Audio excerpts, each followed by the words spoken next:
नमस्कार विद्यार्थी मित्रांनो, तुमचं स्वप्न PSI व्हायचं आहे तर PSIच्या पूर्वपरीक्षेचा अभ्यासक्रम थोडक्यात समजून घेऊ.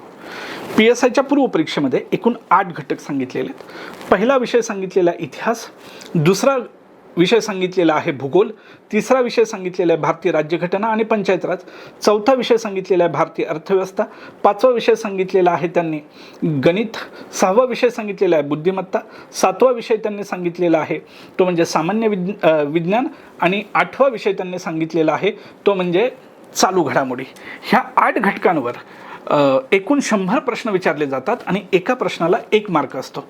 मित्रांनो, तुमचं स्वप्न PSIचं आहे ना, तर तुमच्यासाठी आम्ही एक सुवर्ण संधी घेऊन आलेलो आहे. 29 जूनला महाराष्ट्रभरात इन्फिनिटी स्कॉलरशिप टेस्ट घेणार आहे, ज्याच्या माध्यमातून आम्ही विद्यार्थ्यांना आमच्या बॅचसाठी 70% डिस्काउंट देणार आहे. याच्यासाठी रजिस्ट्रेशन करणं गरजेचं आहे. QR कोड तुम्हाला आपल्या स्क्रीनवर दिसेल, त्याच्यावर तुम्ही आपलं नाव रजिस्टर करू शकता. धन्यवाद.